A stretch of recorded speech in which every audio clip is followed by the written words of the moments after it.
Welcome back to the Missoula Podcast. Steven here, Brando. Hey, good morning. How are you? Good morning. It's a great day to be in studio to have a podcast. It is. I'm excited. We've got Jerry in studio here. Excited to dive into his story. But before we do that, question for you. Okay. Sun is shining. We are definitely into spring now. Mm-hmm. What is your favorite outdoor Missoula activity other than running? I mean, we know you run everywhere. I enjoy Mount Sentinel. I call that my mountain. I know it's a lot of people's mountains, but I like to see. It's your mountain? I didn't realize that. Yeah, it's mine. Okay. It's always taunting me. It's looking down at me, so I have a little bit of chip on my shoulder. I love to hike up that as quickly as possible. Dang. All the way to the top or just the M? Oh, all the way to the top. Crazy. Yeah. The M, Jerry, how the about M's you? a quarter. Spring, outdoor activity. Fly fishing. Oh, really? Solid. Yeah. It's less fishing and more just like hanging out at the river. And, like if I break off, I'll be like, do I tie another one on? Or do I just sit here and meditate? You're one of the calm fly fishermen. Oh yeah. It wasn't always that way, but yeah, it used to be all about the body count, but now it's definitely more of connection and just being out there on the river. Well, let's start there. When did it sounds like you got a little bit of a spiritual aspect of fly fishing. Yeah. You said you weren't always that way. Yeah. Tell us who you used to be. Yeah, who I used to be. So there was a time where I harbored quite a bit of anger, and that really came from my childhood. I was abandoned by my mother at the age of 7, and my father, loved him to death. He handled it in his own way, but he was gone a lot. Did a lot of drinking and partying and just trying to escape, and I learned that. We'll get to that, but I learned that behavior from him as well. But I was that kid. When I grew up in the 80s and 90s, and when I grew up, there was like, one heavy kid in the class, and it's not like nowadays, but I was the heavy kid in class, and that was very difficult to be around social environments. It was difficult to show up as yourself, and you just kind of didn't want to be around anything. So I had a lot of anger at God, anger at my parents, anger at myself, and that manifested in a lot of physical diseases, arthritis, GERD, obesity.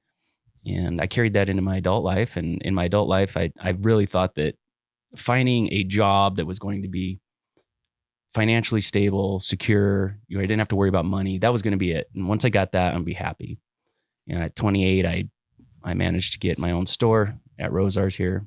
Store manager at 28, thought everything was great. But it was like, as every year went by, I was less and less happy. And I was like, what gives? I got everything you need. Got beautiful wife, amazing kids, the house, mortgage, fat 401k, everything's just great.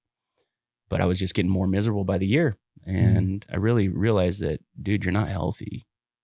You're not healthy. Like, you go to the gym, you lift weights, but up here, you're screwed. And in your heart, you're screwed. And, it boiled down to finding really what was important to me. And I realized it was about something bigger than myself, which is where the spirituality came from. At the time I was a total atheist, and nothing against anybody's beliefs. If anybody who's listening to this, you get your own thing. But my personal journey made me realize that me thinking that I was the be all end all of creating my own happiness, creating my own journey, creating my own path, was leading me down a really unhealthy place, because I wasn't equipped to be able to handle that. Mm-hmm. So that's what got me into, ironically, fly fishing and yoga. Those two things kind of bailed me out of the dumpster. Yoga, I was doing yoga for powerlifting, and I wanted a better squat.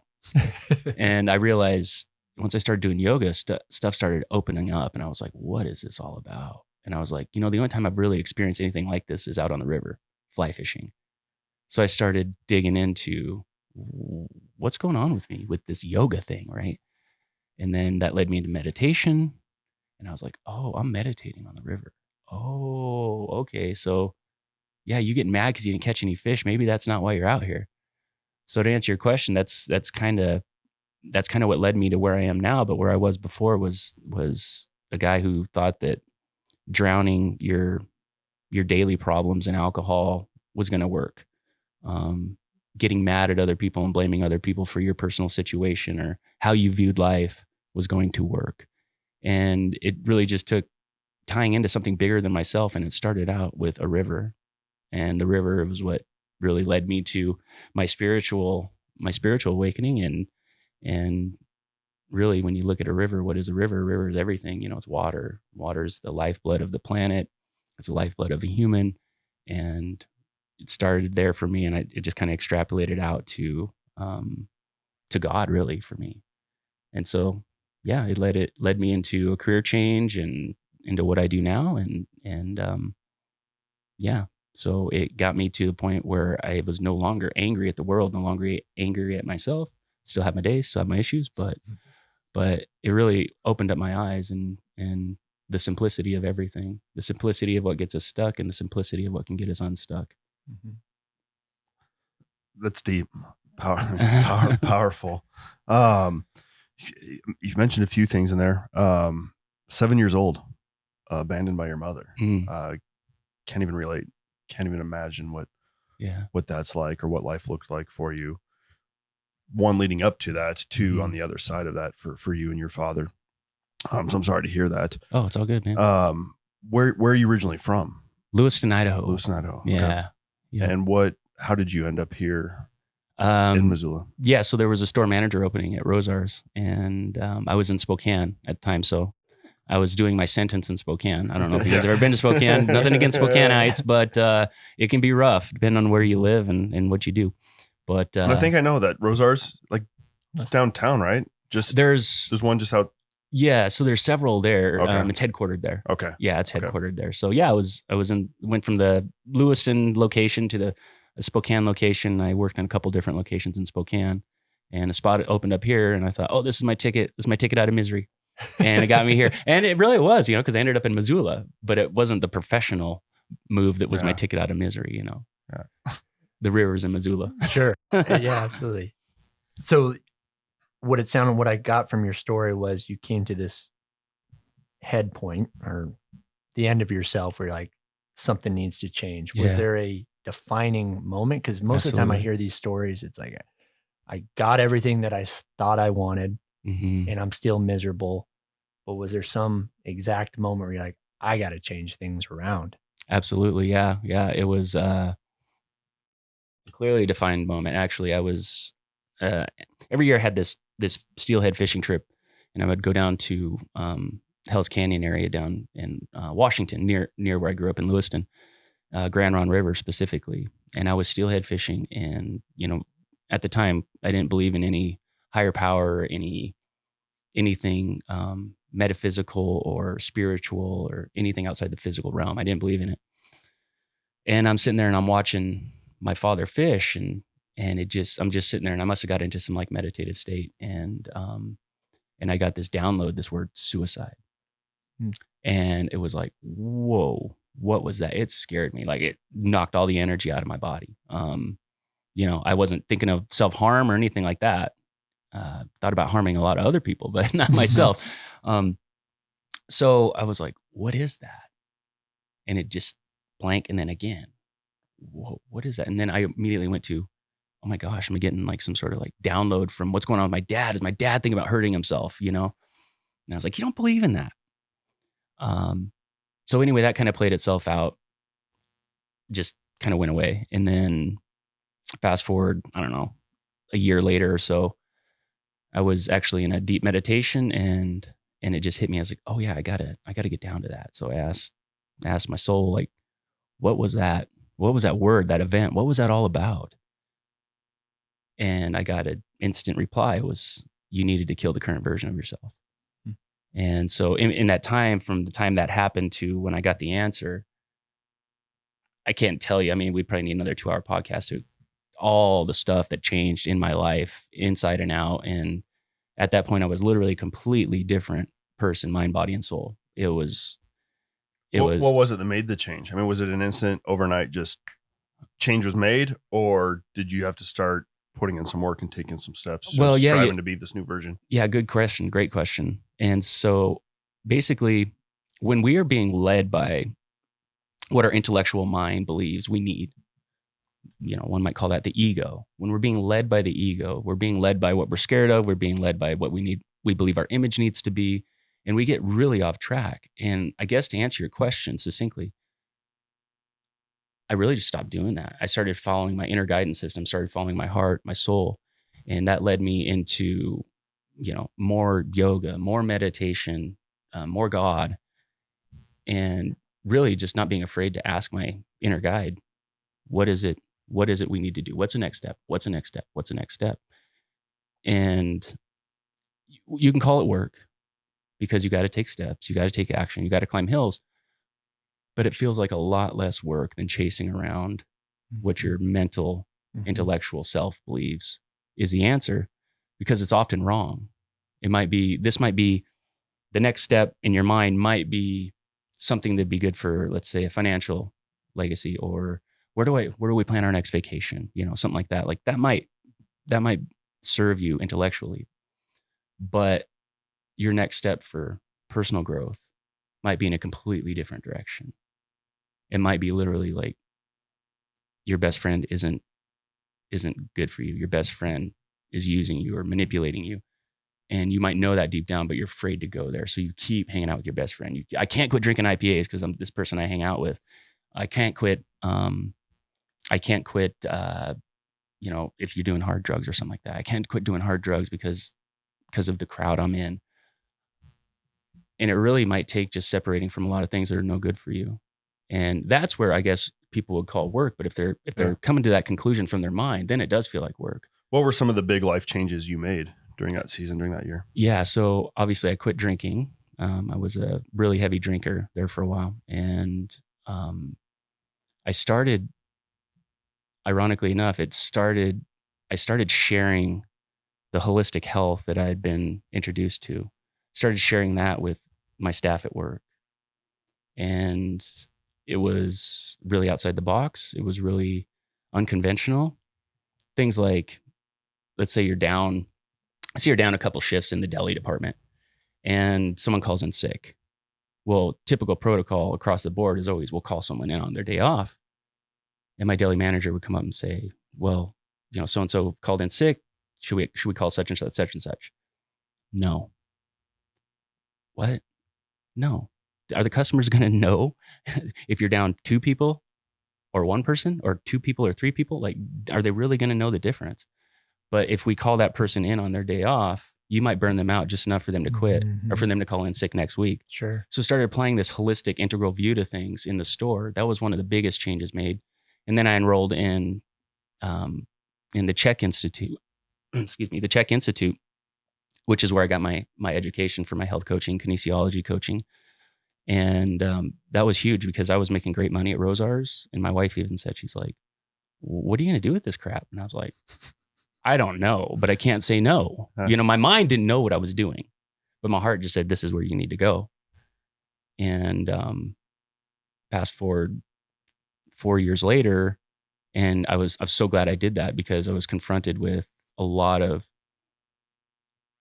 very tough situations through the pandemic.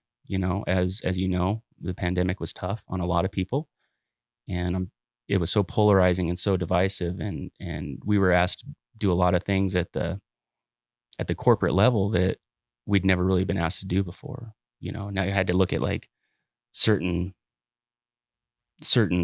conflicting interests, like the Disabilities Act, and then the new COVID policies and what have you. And I won't go too deep into that for obvious reasons, but there was a lot of like really deep soul issues that I had to face at that time. And if I didn't have something to fall back on, I might have made decisions that were out of line with who I truly was at that time. Mm-hmm.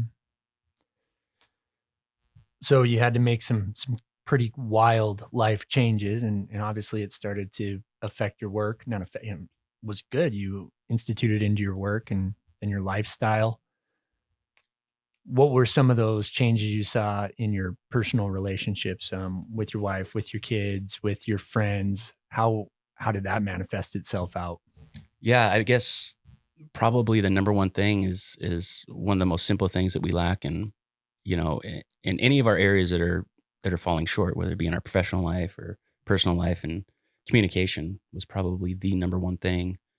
Obviously I got to share the knowledge about eating whole foods as opposed to processed foods, and making time to exercise every day, and making sure you're getting to bed on time, all that stuff. Mm-hmm. But the actual communication is probably like, when we take a look at what communication is to effectively communicate with people, we've got to see things from a higher up perspective, as opposed to our little tiny pinhole view of the world. And that's where we typically tend to communicate with people through.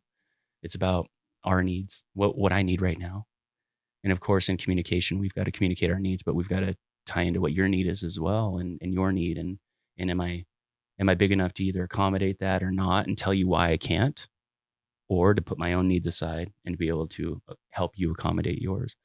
So I'd say communication was probably the number one thing. And let's face it, like, what gets stuff done? What gets stuff done at work? What gets stuff done at home? What gets stuff done with yourself? And that's honest communication coming from a more integral perspective, the higher up view of things. Mm-hmm. I'd imagine your store at Rosars. I mean, you're leading that.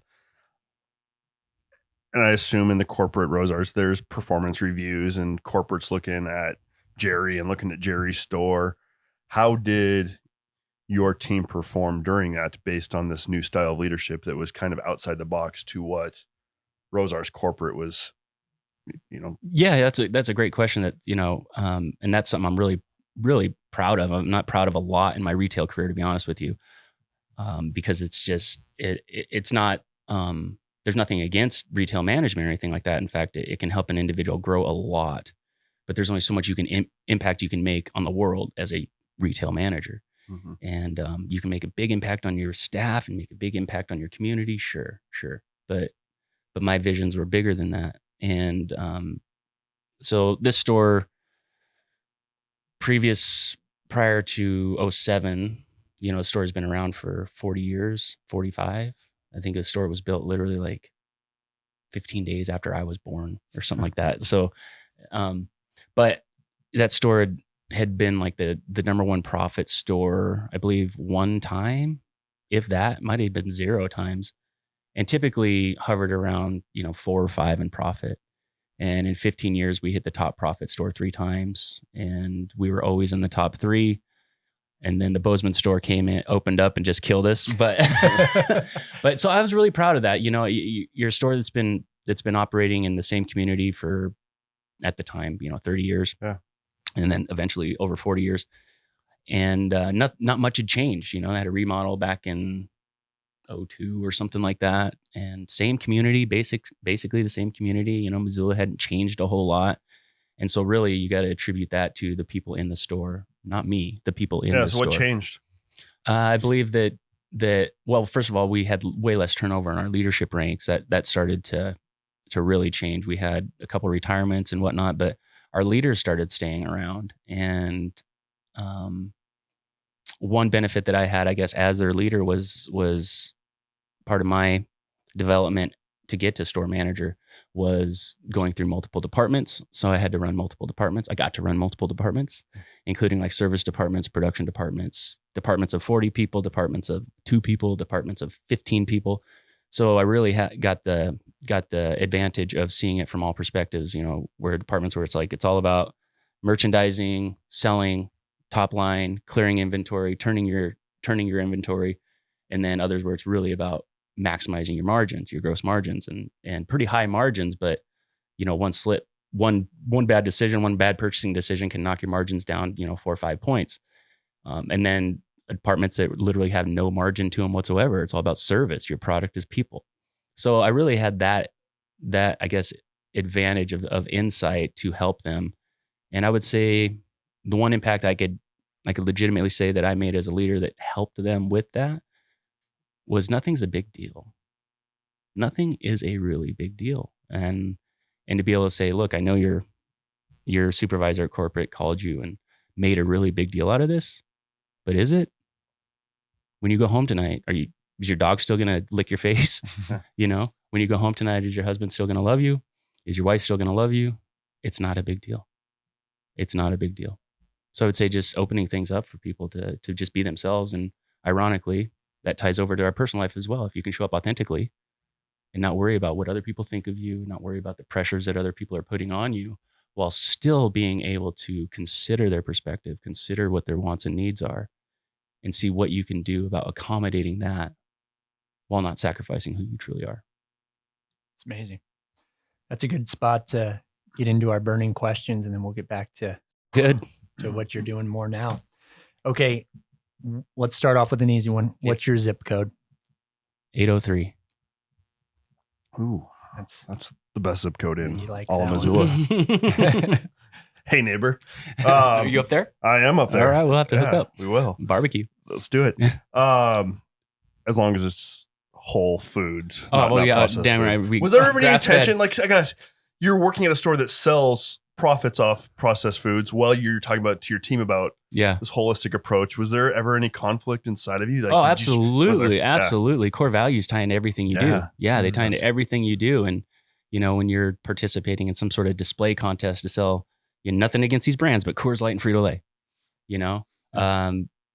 it's like, okay, we're going to try to impulse sell people. In other words, I'm going to get Frito-Lay and Coors Light in people's cart that didn't intend on having Frito-Lay and Coors Light in their car. But I would say it is probably partly true. It's like they would have bought beer and chips anyway. So we just helped them decide which ones to buy. So Jerry, you came to Missoula, what year? 07. What's your first initial memory of Missoula, Montana? I've watched your shows, so I was like, I had to go in this. I was like, really, that's your first memory of Missoula? This kind of tell you kind of what kind of guy I was. But when I showed up was, so I show up, we roll into town, we're moving from Spokane, we're in the U-Haul, we park the U-Haul in the Rosar's parking lot, and I'm like, let's go check out what my store, right? That was that guy. This is what my store is doing right now. So I walk in there and it's, like, I can't remember if we were 24 hours in or not. Anyway, it was close to midnight. I walk in there and the store is just junked up, totally trashed. And pallets of freight everywhere, people, safety violations, like pallets sitting on their end and all this. And I could hear loud music blaring and people yelling at each other, cussing in the aisles. It's a night crew. Nobody cares. No one's in the store, So anyway, that was my first memory of Missoula. And I remember going home that night, not being able to sleep. And I was like, I'm going to talk to the grocery manager. We got to fix this right away, blah, blah, blah, blah. And that was ironically my first memory of Missoula. Perfect. Yeah. What's your go-to coffee spot in Missoula? Oh, man, probably Good Food Store is probably my go-to everything spot, to be honest with you. I don't do a lot of coffee like outside of home. We have a little espresso machine, but I will make a special trip over to Good Food Store to get like a juice or, one of their coffees. How about favorite restaurant in Missoula? Can I say Good Food Store twice? No. Actually, I've become really fond of this place up Miller Creek, the Den. The Den. Yeah. That's, really, really cool menu, great atmosphere, great views. So I would say that's kind of my new little favorite spot. That's good. Let's keep it a secret. Let's not tell people. Yeah, exactly. Exactly. What's the weirdest thing about Missoula to you? Man, I was thinking about this. Like, I don't think a lot is weird about Missoula because I'm pretty weird. You know what I mean? It's like, so I guess I'll turn into this. What I love about Missoula is how diverse it is and how weird it is. People have views that I don't agree with, but that just helps me understand people better.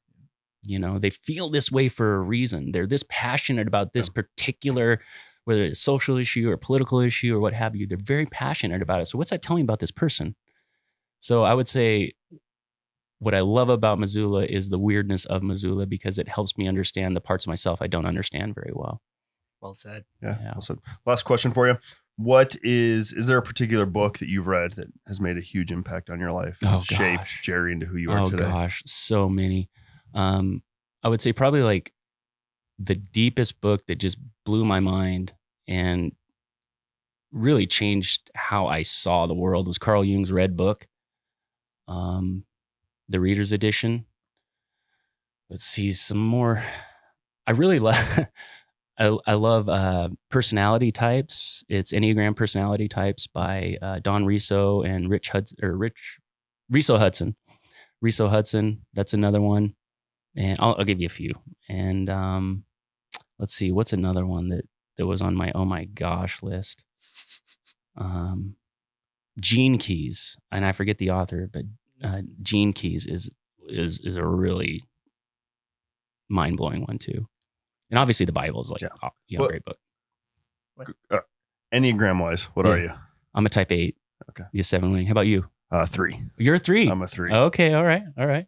7. 7. Oh, okay. All right. 3 and a 7 getting after it. Yeah. You guys keep things Exactly. positive. Yeah. Exactly. Heck yeah. It's always a party. Yeah, exactly. We're going to accomplish some things along the way. Exactly. Yeah. You're going to be like, dude, we need to get things done. And you're like, we need to have fun. Yeah. That's pretty much how it goes. Awesome, man. Awesome. Yeah. Yeah. But Enneagrams, it's a huge part of my coaching. Like, so valuable. You learn so much it is, about yourself. It is. Communication with other people. That's it. The reason why people don't get what they want out of life, I mean, I'm saying like there's one answer, but a big reason is they think they don't know what to do.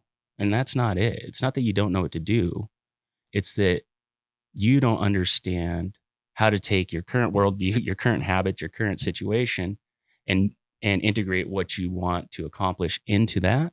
And so what they believe is if I just find the right information, I'll be able to make it happen. But the Enneagram, just boom, you go right down to someone's core motivation. It's like you want to achieve, you want to not miss out on things. And you guys can understands why you were so angry and hate authority. Like absolutely. Yeah, it makes so much sense. Absolutely. And in my particular leadership environment, the leaders that I had above me, nothing against them, but they really were not about giving you freedom and letting you be the leader or even take, not that I wanted to take credit. I was more like wanting to show off my staff and all that. But if you have leadership that wants to take credit for everything, and it's like you suggest something that's a dumb idea. Right. 6 months later, they're like, okay, we're going to start this. And you're like, sounds familiar. But it's so great and freeing. I mean, liberating once you get to the other side and can see yourself through that lens and actually use that to drive you and to speak life and bring out the positive side of yourself. How do you accept yourself too, right? Absolutely. Yeah. How do you know if you're showing up authentically if you don't know what the authentic you really is? Right. And it helps people uncover their gift. And when you uncover their gift, you can tie that into their dream or their desires, their goals. And then that really helps them source the motivation. Mm-hmm. And ironically enough, a lot of people's gifts is what gets us in trouble. Mm-hmm. It becomes our kryptonite, but it's really your superpower. It's like, no, you're just overexpressing it. Mm-hmm. You're just overexpressing it. You're not using your type 4 very well. You're scared of emotions. You're scared of feeling. You're scared of thinking. And why are you scared of feeling, thinking? Oh, because it doesn't serve me in achieving anything. It doesn't serve me in having fun and not missing out on things, whatever the case may be. And it just really helps people go, oh, and that's our introduction to shadows. Oh, you've put this in the shadow. You put thinking in the shadow. You put feeling in the shadow. And then we help source why they haven't got what they wanted out of life. And it's like, oh yeah, your shadows are coming up again. Yeah. Can we dive into a little bit of your coaching? Absolutely. I was just going to say, you obviously, Jerry, are bigger and have so much more than just managing a retail box store. And I love that you are living what you were called to do and created to do. And you're taking your own experiences, your own upbringing and past, and what you've learned in corporate America to invest in individuals.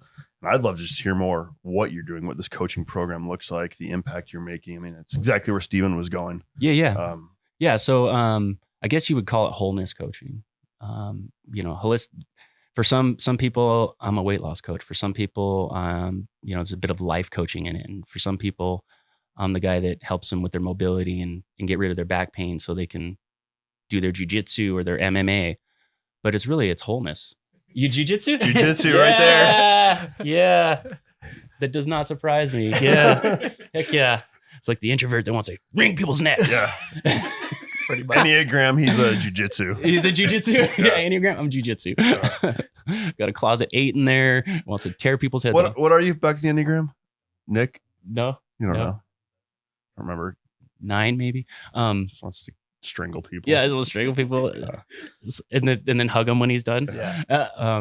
I'm sorry, what was the question? A little bit about your life coaching. Oh, yeah. It looks different for everyone. It looks different for everyone. That's just it. And my unique life history, of obesity, autoimmunity, arthritis, mental effery, and corporate leadership is really put me in like a unique position to be able to help a lot of people in a lot of different ways. So the typical client I work with, let's just start there. Typical client shows up and they think they want to lose weight and get rid of their back pain. I mean, they do. Right. They do. But the reason why they put the weight on and they allowed the back pain to get severe is because they haven't really sourced why they do what they do. They haven't showed up authentically. They don't know their core motivations. They don't know their Enneagram, basically. And so we get down real quick. It's like, why do you want to get rid of this back pain? Why do you want to get rid of this weight? And why do you think it occurred? Why do you think you chose back pain? And why do you think you chose to be heavy? And that's usually a deep question for people because they don't look at it that way. But you really are choosing to stay there. You are choosing to stay there. It's because these other things that your intellectual ego mind believes is important is what you're putting on top of the priority list. So it's like, okay, well, you have a core motivation in life of being an individualist and showing up as your true self. And you want to be understood and respected and appreciated as your true, unique, different self. That's your core motivation. But here's what you're doing instead. And it's all to get that need met through a back door. So yeah, we call it health coaching. We call it, mobility, fitness coaching, whatever. But it's whatever's missing in your life is what we throw in there. And ironically, we end up spending a lot of time away from talking about weight loss, back pain, while they lose weight and their back gets better. Because it's simple. It's simple. If you want to lose weight, just stop eating junk processed food and stop thinking that it's a different answer than that. Stop thinking that, oh, I can have this package this and this package that, and I could still lose weight. Well, it's like, no, that's your attachment to using food to make up for an unmet need that is stemming from you not showing up authentically and you showing up to be accepted by others in a really superficial way. And this might sound like a little harsh, but this is the nuts and bolts of it. Our conversations don't go this way. But that is the net effect of you doing that. And for you to just go tomorrow and just live off of grass-fed beef, vegetables, eggs, organic yogurt, and water. Why is that so hard? Oh, it's hard because I love this and I love that and I love this and I love that. Why do you love this and you love this and you love this and you love that? If they're creating obesity and back pain within you. Oh, because there's other things in my life that I'm not showing up authentically for. So I need that to get one win in my day, get one thing in my day that makes me feel better. There's nothing complicated about it. But when you make it hard, there's a reason why it's hard for you. And when you find out why it's hard for you, then we can get down to the real truth. Where are you finding your clients? My clients are like almost 100% referral. Yeah. Some off of social media. To be honest with you, I got to get better at marketing. My next step is going into corporate wellness and leadership development. I feel that's my next calling. Sure. You're a great follow on social media. The content you are, you say you're not great at marketing. You're producing great content. Yeah. Appreciate that. I'm a lurker. I love the comments. I love the haters that engaged a couple weeks ago. You had just a guy attacking you and you just handled it so well. Yeah. You're a great follow. And Steve and I have talked about, this Jerry guy. Who's Jerry? Both of us work out at the Peak, and every time we're there, when you're there, just everybody, you walk the halls and everybody's like, hey, Jerry, what's up, Jerry? And we're like, we got to get this Jerry guy on the podcast. I appreciate that. Yeah. No, people love him and you're doing some really cool things. You talk about being genuine and authentic. Gosh, one of the most genuine people I've ever met just in our short time together. I'm just very impressed with you, and you just come in and just open up abandonment and just anger and it's just really cool. I appreciate that, man. I really do. Yeah. And Jerry, I find it fascinating that while you're in the midst of doing what you were doing before, you had this big life transformation. You're also creating a new business. Maybe you can end us on this podcast with just some of the joys that you're experiencing as leading your team at Rosars and then coaching, and then maybe some of the biggest challenges as you get this off the ground. Oh yeah. And what you've had to overcome. Absolutely. Yeah. So the most rewarding things about either one of those situations is watching people realize something, like when things click for somebody, whether it's how to improve their gross margin or how to get their team to perform, how to motivate individuals in their department, so to speak.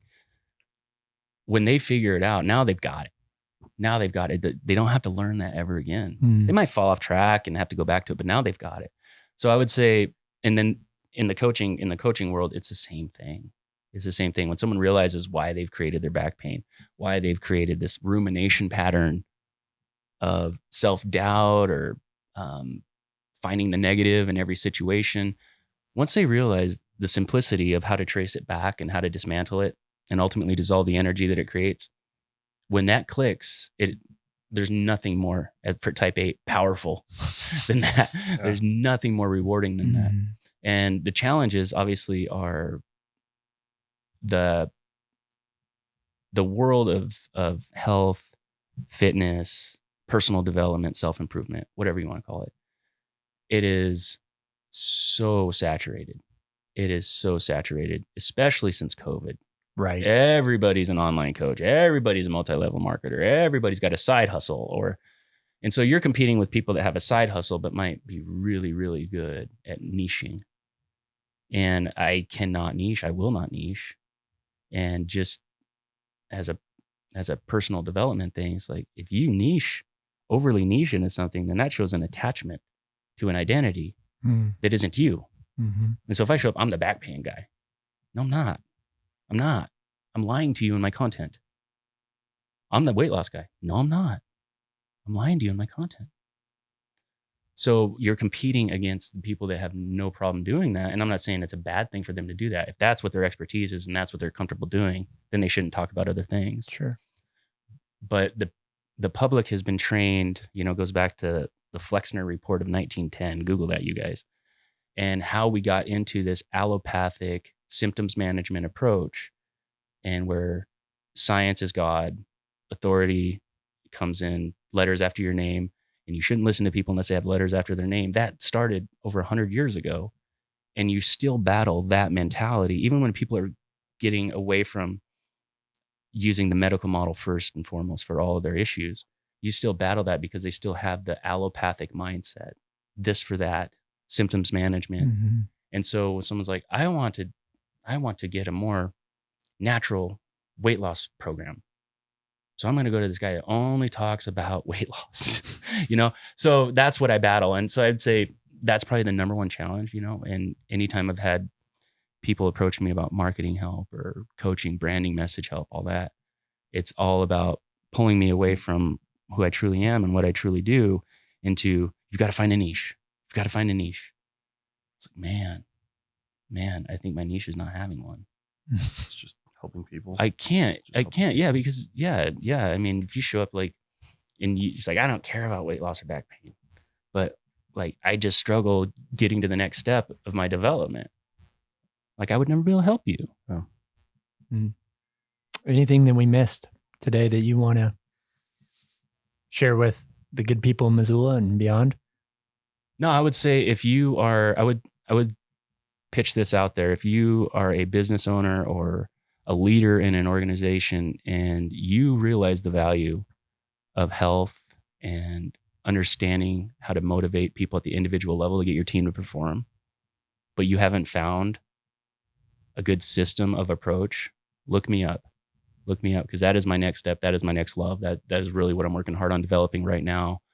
And I believe that a more personal touch is obviously going to benefit anybody, any organization, any team. But I'm not blind to the fact that people can get run over too by that. Letting people work from home is great, but if you don't know how to communicate with that person in a connected way and hold them accountable, there is an opportunity that someone down the road is going to run you over. So I would say, if you value your own health, if you see the value in high energy, high performing, connected teams, give me a call. I love it. I'm motivated. I'm encouraged. I'm inspired. Jerry, thank you so much for just coming in and just being real and sharing your story with us. And I'm just proud of the impact you're making on our community and the people of Missoula.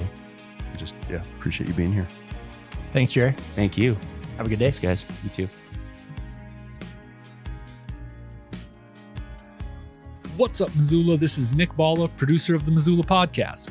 We truly appreciate you hanging out with us as we dive into the stories that make our city special. If you could do us a quick favor and follow the show wherever you are listening, whether that's on Spotify, Apple Podcasts, maybe you're watching on YouTube, so hit that little subscribe button. It really helps us out. Head on over to www.themissoulapodcast.com for more information, and we'll see you next week.